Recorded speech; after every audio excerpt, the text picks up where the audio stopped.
So this special Mass in honor of Divine Mercy, although it's a Sunday Mass, but we're particularly thinking about God's mercy and also about Fatima, because right now we're in the middle of the 100th anniversary, and the two are rather connected in many ways, and often are connected. Even in the earlier part of the 20th century, people were making a connection between the Divine Mercy message of St. Faustina and the Fatima message. It's been a long-standing connection. And these two revelations, private revelations, are very important in the 20th century and continue to be important for our century. The Fatima message we're right now particularly close to. We're close to July 13th. And July 13th is a very important apparition of the three shepherd children in Fatima. It is the one where they have the vision of hell. They have the three secrets. The first secret is the vision of hell. The second is the geopolitical one, we might say. And the third is the scene of martyrdom, which was not revealed until the year 2000. And so the message of Fatima is still a very important message for our time, and as is the message of Divine Mercy. And both of them are revealed to rather simple people. Today's gospel talks about how God has hidden these things, Jesus says, from the wise and the learned, and revealed them to little ones. Hidden these things. What are these things? Well, it seems that would be the gospel he's talking about. All things have been handed over to me by my Father. No one knows the Son except the Father. No one knows the Father except the Son, and anyone to whom the Son wishes to reveal him. And so it is the Son who wishes to reveal messages, things. And the things are contained in the gospel, but then they are emphasized, re-emphasized at different periods in history. So the message of Fatima is a message re-emphasizing certain aspects of the gospel, particularly for the 20th century. And that message does get lost, but we are called, especially this year, to re-emphasize it. And I'm not going to talk about the general message of Fatima, but there are lots of good resources. In fact, EWTN has a website totally dedicated to this. If you search for EWTN and Fatima, they have a whole website just all about the apparitions. Lots of interesting little details in there that are good to look at, to meditate on. The message of Fatima, rather simple, really, the main things that are emphasized. The praying of the rosary every day. That is something that Mary asks of the shepherd children practically every time she appears to them. Pray the rosary every day. Pray the rosary every day. And by the way, did I tell you, pray the rosary every day? She keeps emphasizing that. And then finally at the end, she says, I am the Lady of the Rosary. She doesn't reveal her name until October 13th, but she talks about her Immaculate Heart, so it's obvious who she is. But they keep asking, what is your name? And she says, I will tell you my name in October. And that is when she says, I am the Lady of the Rosary. And that emphasis on the Rosary is throughout the messages. Then, reparation, the first 5 Saturdays. That's a very big part of the message of Fatima. Praying in reparation, there's special prayers that are given, but also that idea of the message of Fatima being overall reparation and making the first 5 Saturdays in reparation for outrages against the Immaculate Heart of Mary, that focus on the Immaculate Heart. On July 13th, the children have the vision of hell, and then Mary says to them, you have seen hell, which is pretty obvious to them. Matter of fact, if you're looking at different pictures of the apparitions of the children, if you're looking at different pictures of the children, usually the children look very serious in the pictures, especially Jacinta. Saint Jacinta, an exorcist said that if there's a picture of Saint Jacinta in the room, the demons hate it. She is hated by the demons because she was this tough little girl who died at the age of 9, becomes now a saint. She is tough. She always looks tough in those pictures, really tough. But there's one picture, and that was taken July 13th, where they all look like they've been crying terribly. They all look like that. They have a really kind of a scrunched face. And that's the one they just seen the vision of hell. So that's, if you can tell the difference. They don't look serious, they look like this. So that is the experience they had, and so it says, you have seen hell where the souls of poor sinners go. To save them, God wishes to establish in the world devotion to my immaculate heart. God wishes to establish devotion to her immaculate heart. Very interesting that it's put that way. It's not Mary, it's God who wants to establish devotion. But why will devotion to Mary's immaculate heart save sinners? Doesn't really explain that. But making reparation to her immaculate heart does save sinners, and this is what the children learn, and so they make all kinds of sacrifices. Now, St. Faustina gets a different emphasis. She also, though, has a vision of hell. I believe it's 741 in the diary.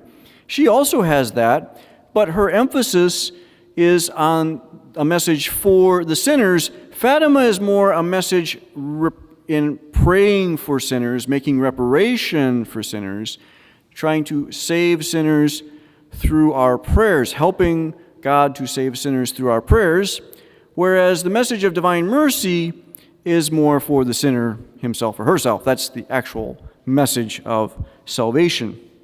So there's a different emphasis, but both are given to very simple people. The children, at the time they're given the message, can't read or write.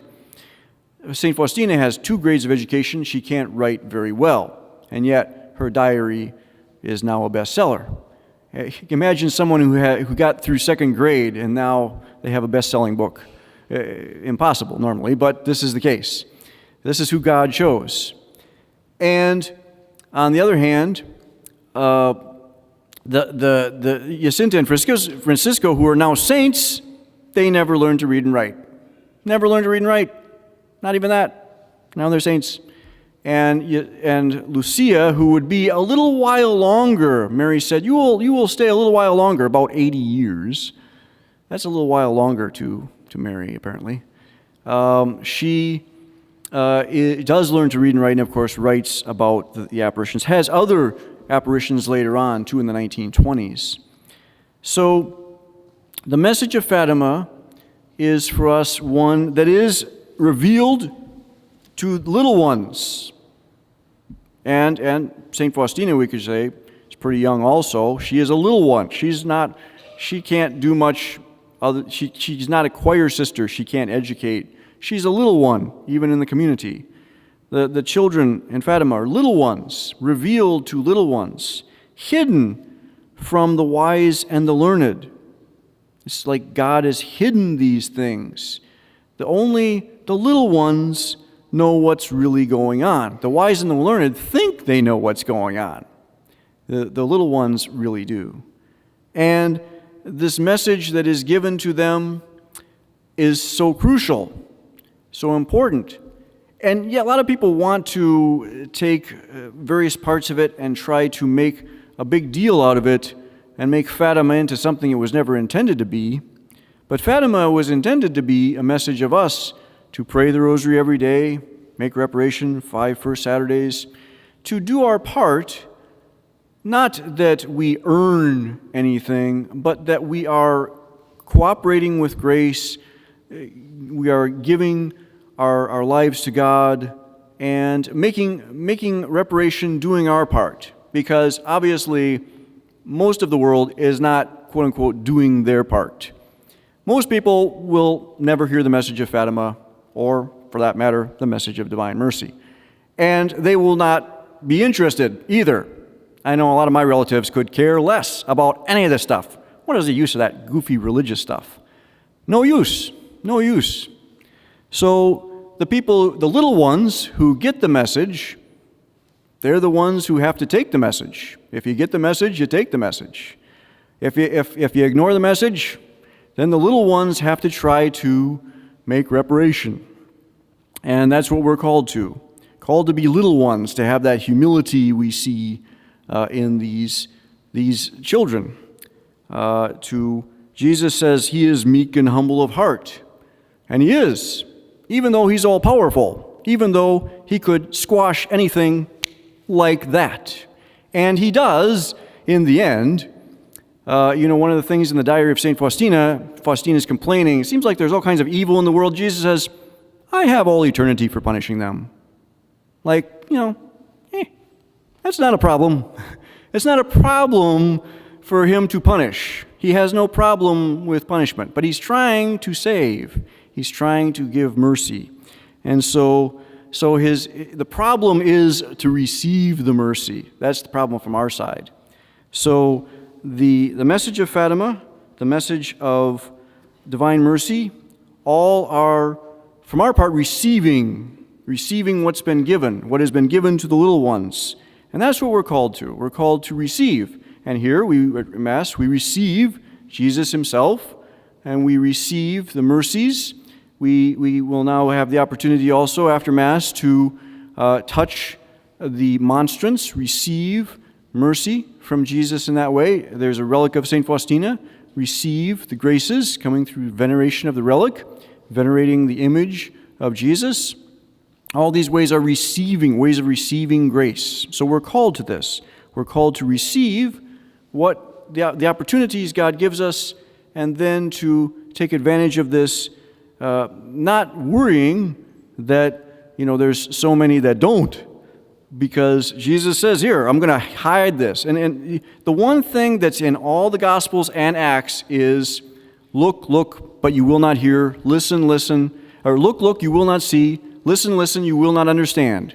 For I will make sure they don't hear, they don't see, they don't understand, lest they be saved. So that's the one thing that's in all the Gospels and in Acts, that quote from Isaiah.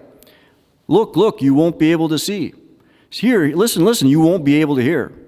It seems to be is basically saying, it's a sort of a taunt almost, but it's that I'm going to reveal it to the nobodies. I'm going to tell the nobodies, and they are the ones, the meek shall inherit the earth. They are the ones who will in the end have the victory. And we are called to that, being meek of humble in heart, like Jesus, who, like I said, he can punish like that. Punishment, no issue. He can punish instantaneously 100%. I have all eternity for punishing them. That's not a problem for God. The problem is to get people to receive his mercy.